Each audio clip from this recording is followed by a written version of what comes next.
नमस्कार, मैं पंकज श्रीवास्तव और आप देख रहे हैं अमर उजाला। हमारे खास कार्यक्रम सत्ता के संग्राम में आप सभी का स्वागत है।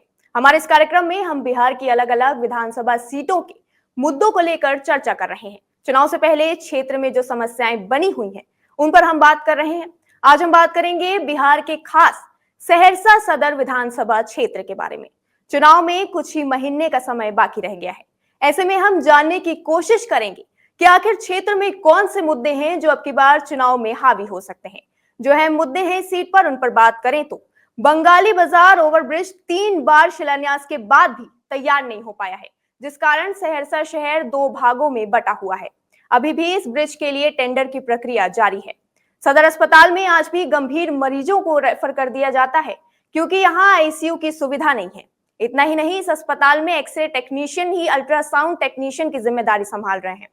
कहने को तो यहाँ 2 बाईपास हैं, पहला कहरा कूटी से होते हुए हवाई अड्डे तक का और दूसरा शर्मा चौक से सरवा ढल्ला तक, लेकिन यहाँ अतिक्रमण बना रहता है, जिस वजह से लोगों को असुविधा होती है।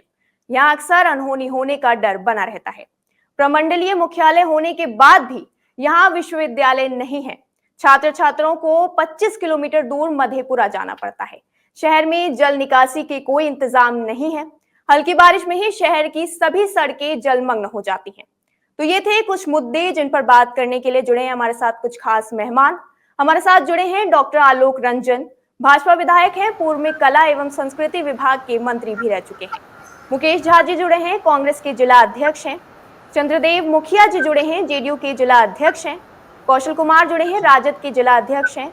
महेंद्र शर्मा लोजपा रामविलास के जिला अध्यक्ष हैं। सोहन झा जी जुड़े हैं, जनसुराज की नेता हैं, साथ ही समाज सेवी भी हैं। कुंदन यादव जी जुड़े हैं, श्रुतिकांत अमर उजाला से हमारे साथ जुड़े हुए हैं। तो सबसे पहले चर्चा की शुरुआत नेताजी से करेंगे, डॉक्टर आलोक रंजन जी से।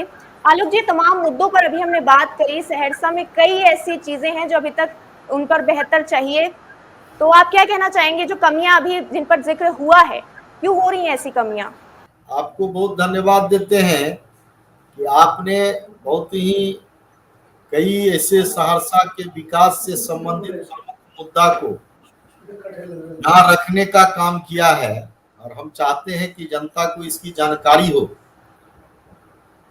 आने वाले समय में सहरसा से के विकास से जुड़ी जितनी बातें हैं, हम धन्यवाद देते हैं अपने देश के यशस्वी प्रधानमंत्री आदरणीय नरेंद्र मोदी जी को और राज्य के मुख्यमंत्री नीतीश कुमार जी को, जिन्होंने इस सहरसा के विकास में जितनी भी बातों पर आपने चर्चा किया, सभी बातों को, सभी कार्यों को, उसमें अधिकतर कार्यों को स्वीकृत करने का काम किया है।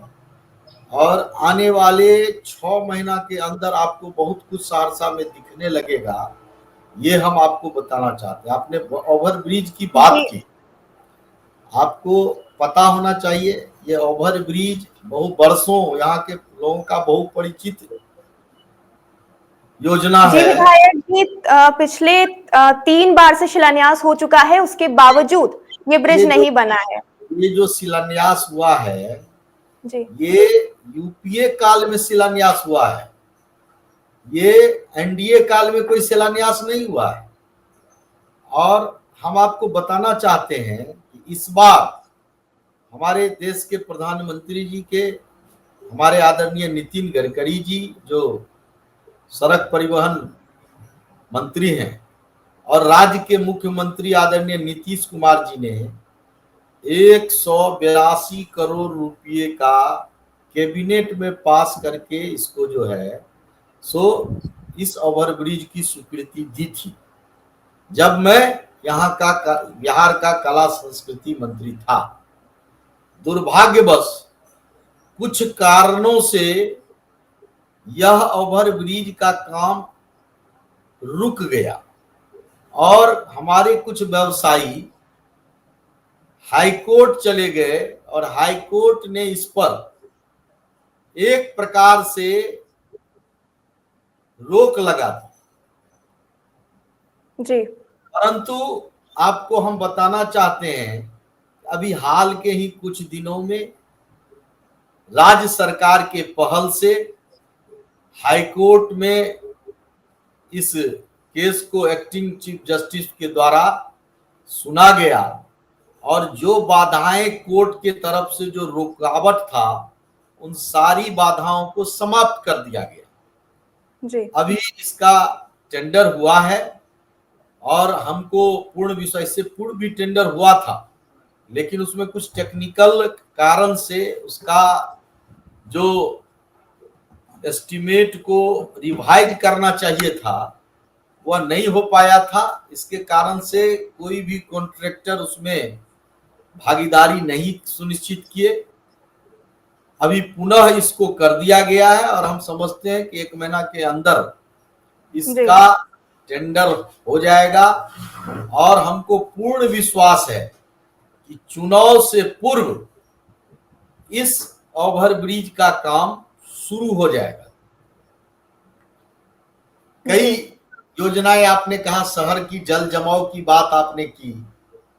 आपको हम बताना चाहते हैं हमारी सरकार पूर्व में भी बुडको ने 54 करोड़ रुपया दिया था शहर के जल जमाव को समाप्त करने के लिए और अभी 137 करोड़ रुपया देकर के अभी माननीय मुख्यमंत्री जी प्रगति यात्रा में आए थे और प्रगति यात्रा में उन्होंने यहाँ के ड्राइनेज सिस्टम का संपूर्ण निदान के लिए उन्होंने उसकी स्वीकृति दी, घोषणा की जी। थी। आलोक जी, आपको रोक रही हूँ। 137 करोड़ रुपया कैबिनेट से पास किया गया।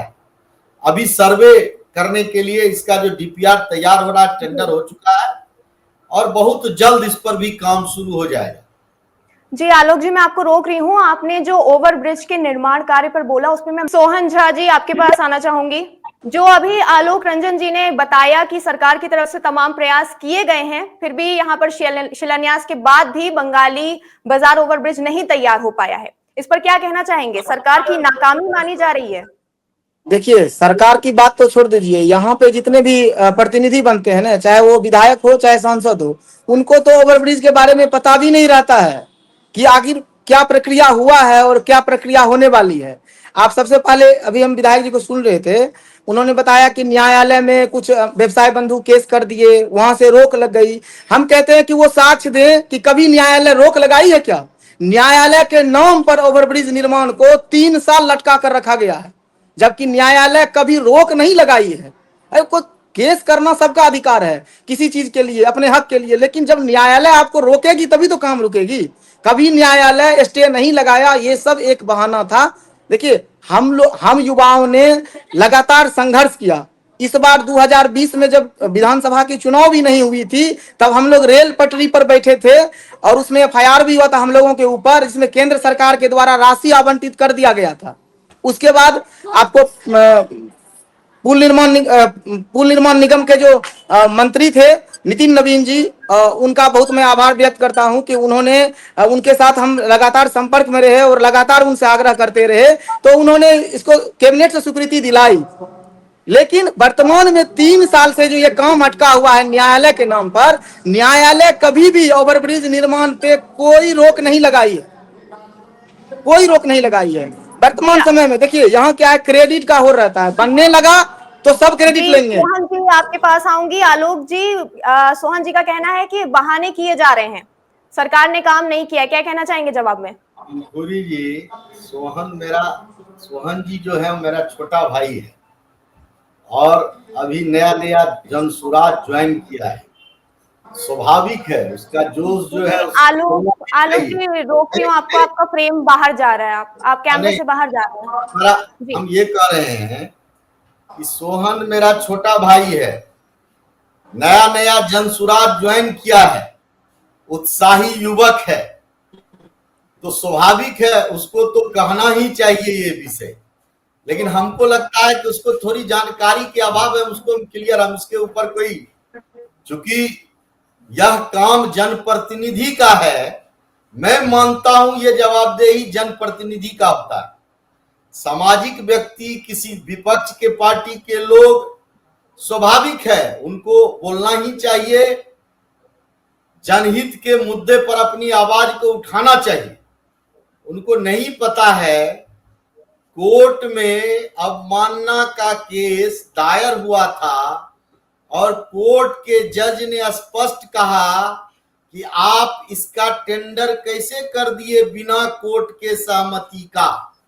ये क्या होता है बताइए आप, हमको ये रोक है कि क्या है, तो हमको बता दीजिए। तो हमको लगता है कि वो या तो उनको पूरी इसकी समझदारी नहीं है या जानकारी वो नहीं लिए, या विपक्ष के हैसियत से उनको बोलना पड़ रहा है, ये हो सकता है।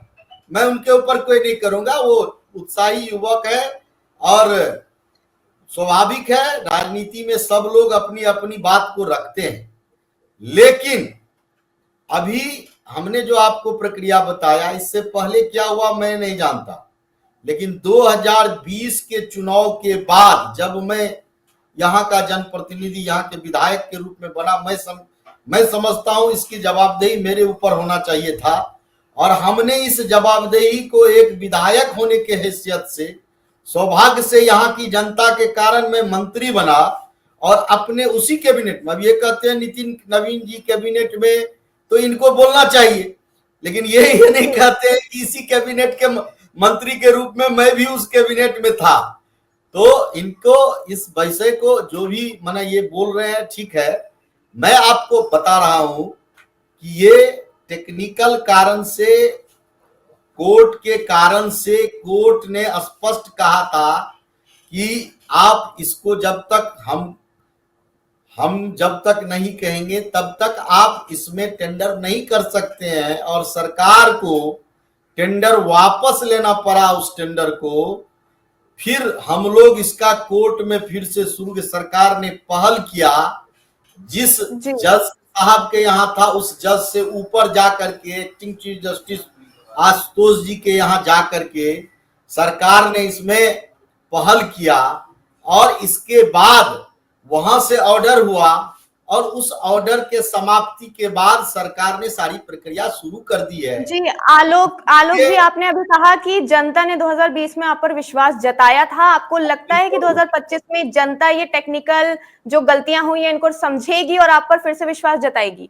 नहीं, जनता सब समझ रही है कि क्यों रुक गया, कैसे रुक गया, जनता को सब चीज समझ है और जनता जान रही है कि जब आलोक रंजन यहाँ का मंत्री हुआ, 182 करोड़ की यह योजना है, 78 करोड़ रुपया भारत सरकार, हमारे देश के यशस्वी प्रधानमंत्री और हमारे माननीय मंत्री नितिन गडकरी जी ने 78 करोड़ रुपया दिया और बाकी 105 करोड़ रुपया राज्य की सरकार ने दिया, दोनों हमारी एनडीए की सरकार ने दिया।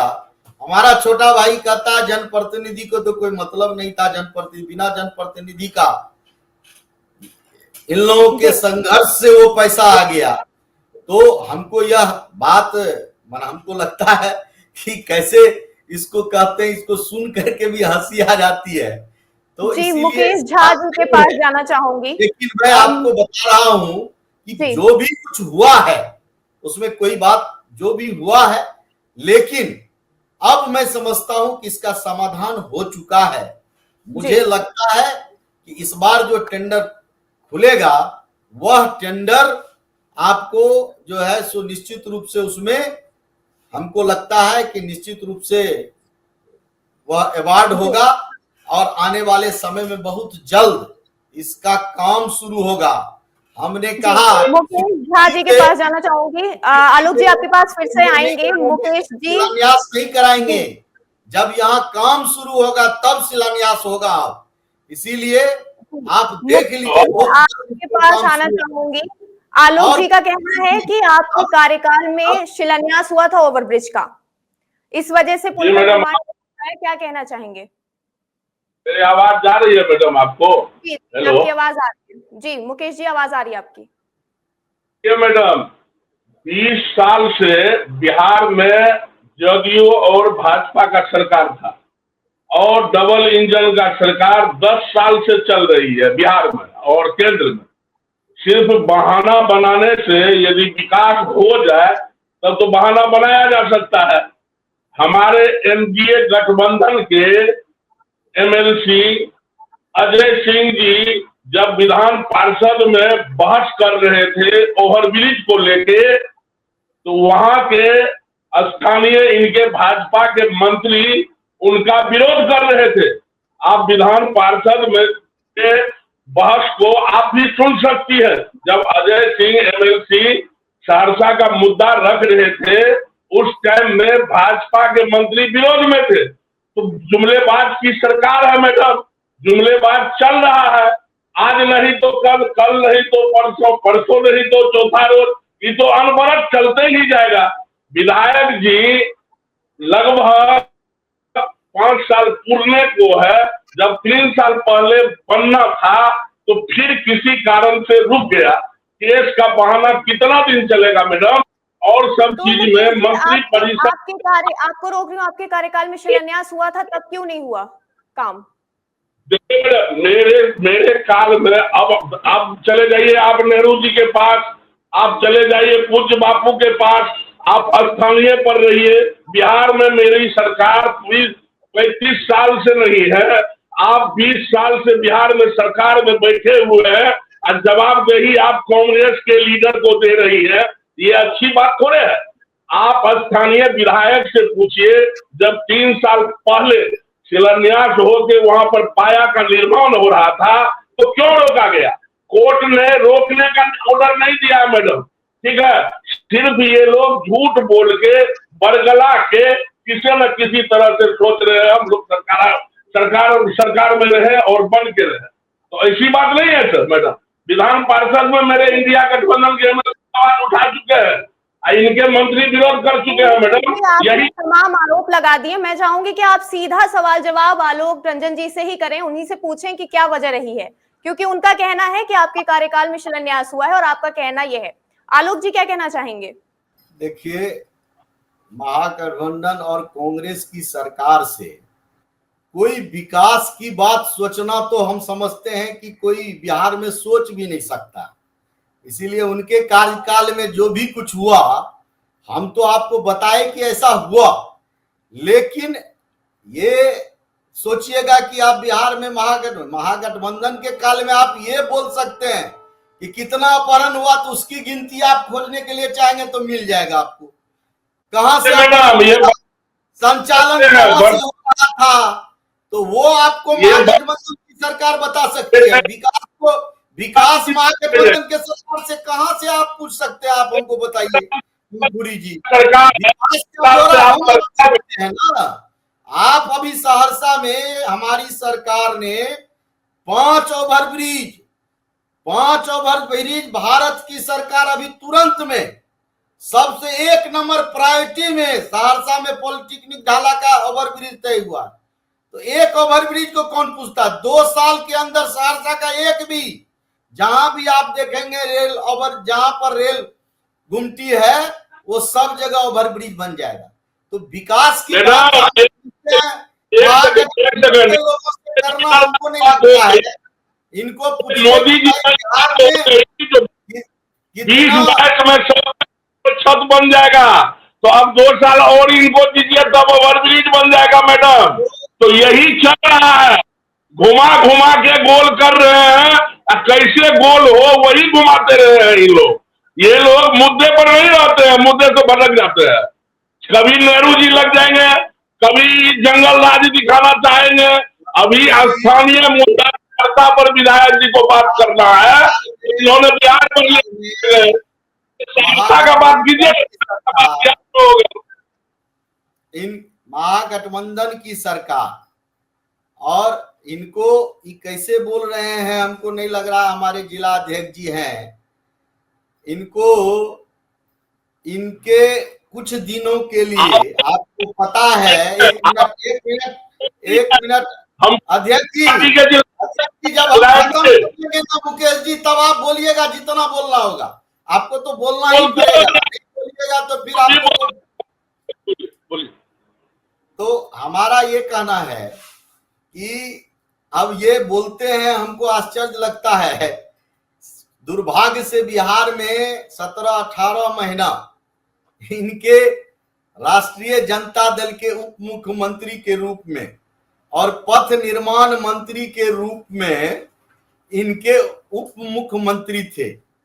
यदि हम समझते कि इनके मन में ये अभी बोलते हैं कि हमारे इंडिया गठबंधन के एमएलसी ने उठाया। तो इनके इंडिया गठबंधन के एमएलसी को जब इनके नेता पथ निर्माण के मंत्री थे उस समय में उठाने का इनके इंडिया गठबंधन के एमएलसी को फुर्सत नहीं हुआ। वो 17 महीना में इनको उस विभाग के ही मंत्री थे। यदि इतना ही इनको लग रहा है कि हमारी सरकार जो है रहती तो कर देती थी, इनको तो 17 महीना मौका। हमारे माननीय मुख्यमंत्री जी कहते हैं कि गलती से हम लोग थोड़ा दिन के लिए वो उनके साथ हम चले गए, तो वो तो सिर्फ नोट छापने में रह गए सब विभाग में। एक को जो 5 प्रमुख विभाग को रखे हुए थे, इनके इंडिया गठबंधन के मंत्री उप मुख्यमंत्री थे। और ये जिस विभाग से ये होगा वह विभाग उनके पास 17 महीना था। पंखुरी जी, 17 महीना कम समय नहीं होता है।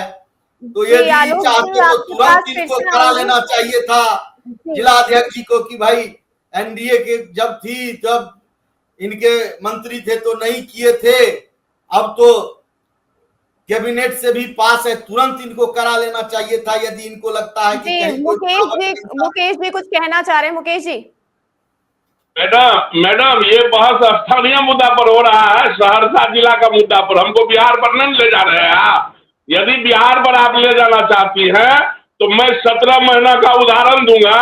जो 4 लाख शिक्षक का बहाली तेजस्वी जी किए, हमारे लीडर किए। सहरसा पर ही रखते हैं, हम सहरसा के ही मुद्दों पर बात कर रहे हैं फिलहाल। ये मुद्दा पंखुरी जी सहरसा से जुड़ी बातों पर आपने कहा, और इनको पता होना चाहिए कि ये जिस नौकरी की बात कर रहे हैं उस कैबिनेट का मैं मंत्री था जिसमें फाइल उल्टाने हुए हैं तो उस कैबिनेट से दिया था। ये जो मुकेश जी आप बोलिए। शिक्षा मंत्री का एक तो सिग्नेचर नहीं है इनके शिक्षा मंत्री का। तो ये सब जब हम बिहार पर नहीं जाना चाहते हैं, हमने ये आपको कहा कि बिहार इनके मंत्री विभाग के थे और उस विभाग के जी आलोक जी, मुकेश झा जी को एक बार सुन लेते हैं, उनका क्या पक्ष है, क्या कहना चाह रहे हैं, उनको बोलने दीजिए। आपके बीच में हम नहीं बोले हैं विधायक जी। मेरा कहना है मैडम, अब 20 साल पूर्व का बात उठाएंगे कि स्थानीय मुद्दों पर। आलोक जी उनको बोलने दीजिए, उनको बोलने का मौका दीजिए। बोलने का मौका ही नहीं देंगे मैडम। ये भविष्य आप इस पुराना फाइल को उल्टाने लगते हैं, वर्तमान पर रहते नहीं है। अब वर्तमान पर रहेंगे तो वर्तमान पर क्या स्थिति है सहरसा जिला की सभी व्यक्ति वाकिफ है। आज तक ओवरब्रिज क्या बहुत सारा ऐसा काम है जो नहीं हुआ है। एक भी फैक्ट्री का बात कीजिए, क्या बिहार में लगा है? आप सहरसा का बात छोड़िए, बिहार में 20 साल से लगा है क्या फैक्ट्री? आप क्या रहे हैं जो हम ये काम करेंगे वे काम करेंगे। हम सहरसा पर ही बात करेंगे मुकेश जी। सहरसा 2 साल के बाद सहरसा में हो जाएगा, ये हम लोग स्वप्न में सोच रहे हैं। भाजपा की सरकार रहेगी तो कदापि नहीं हो पाएगा। एक पहले बनवा दीजिए विधायक जी, उसके बाद 5 बनवाइएगा। और जब 3 साल पहले आया था ओवरब्रिज तो श्रेय लेने का होड़ चला हुआ था मैडम। जी आपके पास फिर से वापस लौटूंगी, एक बार कुंदन यादव जी को सुन लेते हैं। कुंदन जी, आपने फिलहाल दोनों नेताओं को सुना, क्या कहना चाहेंगे, क्या राय है आपकी? कुंदन यादव जी। देखिए, सहरसा की जो बात कर रहे हैं माननीय विधायक जी, विकास के नाम पर शून्य है। यहाँ सिर्फ क्रेडिट लेने की होड़ मची रहती है। कहीं भी किसी भी प्रकार का विकास योजना से संबंधित कोई काम नहीं हुआ है। भ्रष्टाचार जो है हर कार्यालय में, हमको लगता है कि पिछले सारे रिकॉर्ड को ये डबल इंजन की सरकार में भ्रष्टाचार जो है बढ़ा हुआ है। अपराध जो है महाजंगल राज के तरह जो है हावी है। दिन दहाड़े मर्डर हो रहा है और माननीय विधायक जी कहते हैं कि पहले जंगल राज होता था। भोजपुर में 7 लोगों की हत्या हो जा रही है, उसमें भाजपा समर्थित गुंडे इसको संरक्षण देने का काम करते हैं। तो विधायक जी, विकास की बात तो छोड़िए, हमको लगता है कि भाजपा मतलब विनाश, भाजपा मतलब पूरे समाज में आपस में सामाजिक भावना को जो है उसको हिंदू मुस्लिम करने के अलावा और भाजपा के पास किसी भी प्रकार का विजन नहीं है। विकास कहीं नहीं दिख रहा है। आप सहरसा की बात करते हैं, जाम से जनता त्राहिमाम है। यहाँ जो है अभी बरसात होने वाली है। अब समझिए कि पूरा 6 महीना लगभग आम जनता तो गली जितना गली कुची है उसमें पूरा जल जमाव से भरा हुआ रहेगा। कहीं कोई विकास नहीं है, विकास के नाम पर लूट हुई है। जी महेंद्र शर्मा जी क्या कहना चाहेंगे? विकास को लेकर क्या प्रयास किए गए हैं सहरसा में? सहरसा विधानसभा से संदर्भित जो आपने बात को मुद्दों को रखा है, निश्चित रूप से हम आपके इस अभियान की तारीफ करते हैं और आज के इस सत्ता के संग्राम में तमाम राजनीतिक दलों के लोगों का भी मैं स्वागत करता हूँ।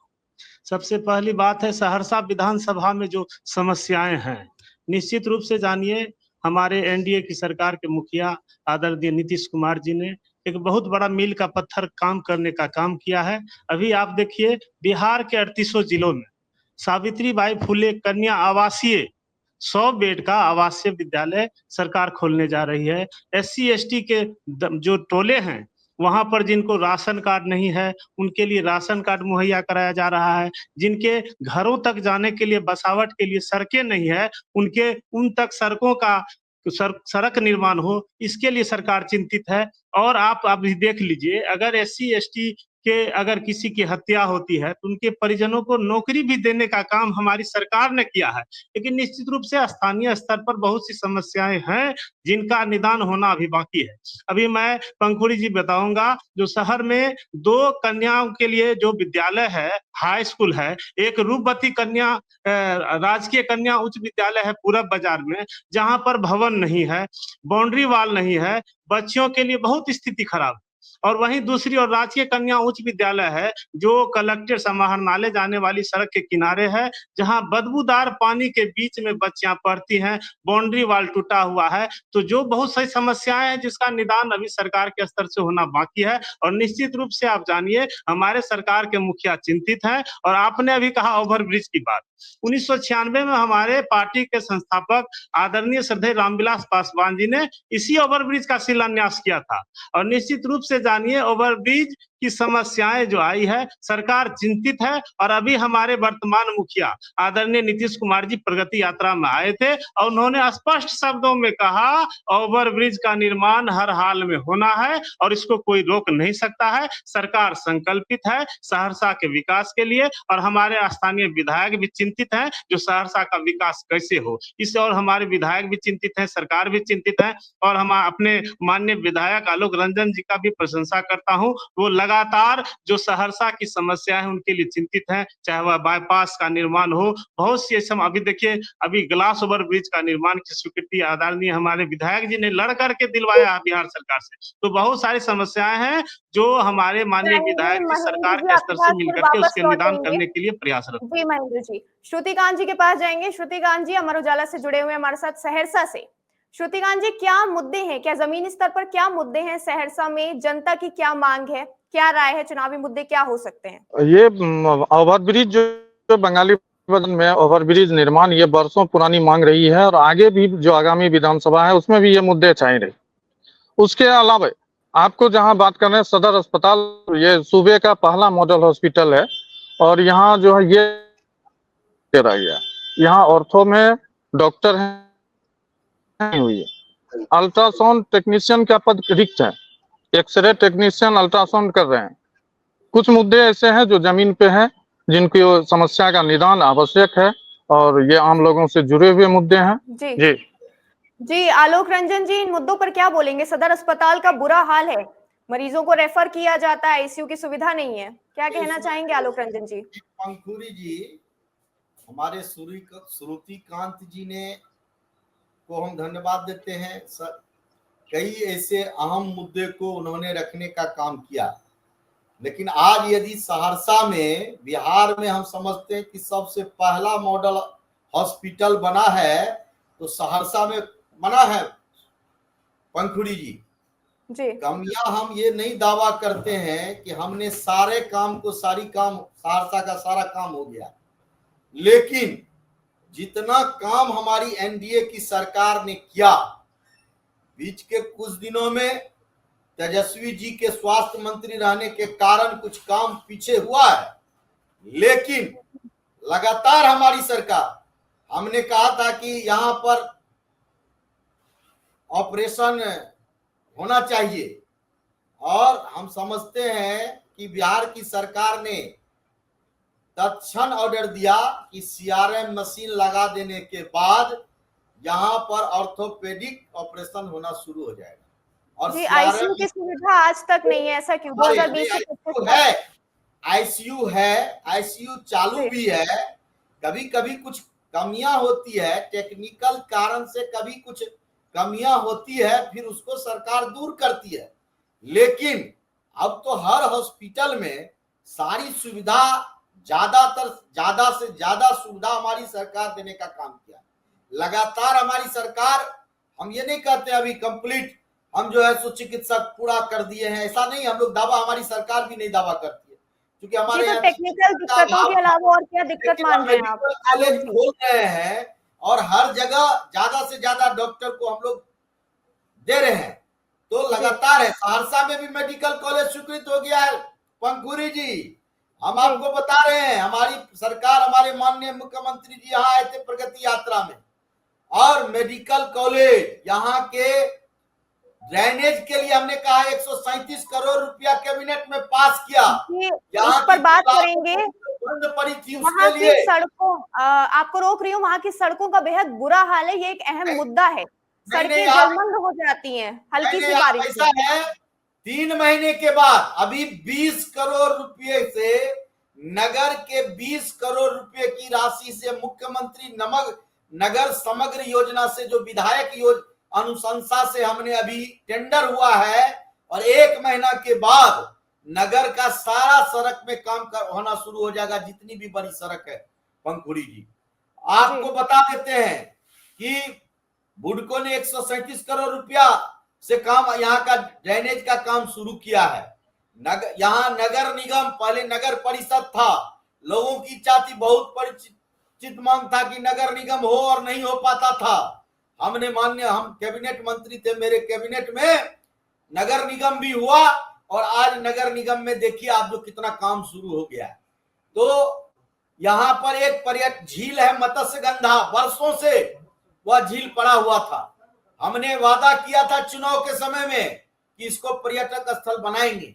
आपको सुनकर क्या खुशी होगी कि भारत सरकार ने इस सहरसा के मत्स्यगंधा को 98 करोड़ रुपया की राशि देकर वैश्विक स्तर के पर्यटन स्थल के रूप में चिन्हित किया।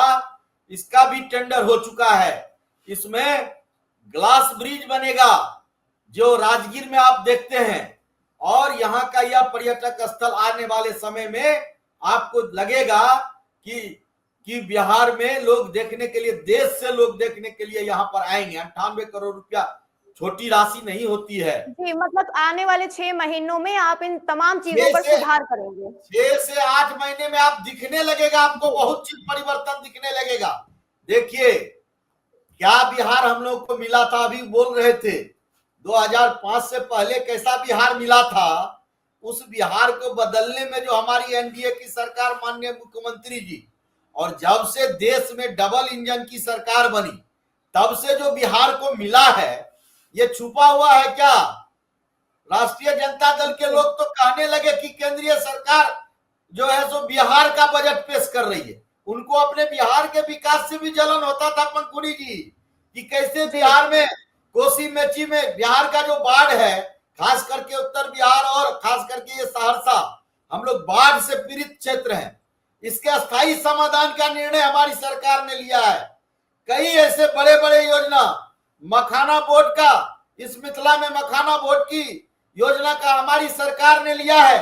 आज पूरे राज्य भर में, देश भर में आप कहेंगे कि पूरे देश भर में अमृत भारत स्टेशन बन रहा है, सहरसा पहला स्टेशन है।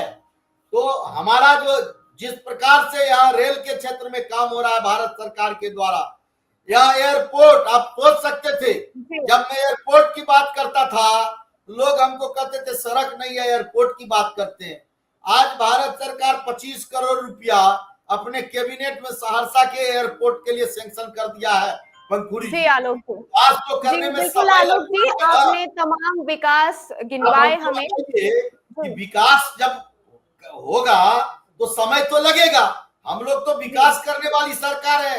हम तो ये सरकार नहीं है कि हमको हत्या अपहरण उससे, आप तो जब देख रहे हैं ना, अभी तो उन्हीं के घर के लोग कहते थे कि जब राजद की सरकार थी जिसमें हमारे सारे लोग अभी कथित विपक्ष के लोग बैठे हुए हैं, उस समय में सत्ता प्रायोजित अपराध होता था। अभी अपराध की बात कर रहे थे, अभी यदि अपराध होता है, हम नहीं कहते अपराध समाप्त हो गया, लेकिन अभी अपराध होता है 24 घंटे में। मैं समझ पा रही हूँ, आपने तमाम विकास कार्य गिनवाए हैं और तमाम पक्ष विपक्ष से हमने बात की, चुनावी मुद्दों पर बात करी कि 2025 में आने वाले चुनाव में क्या मुद्दे हो सकते हैं।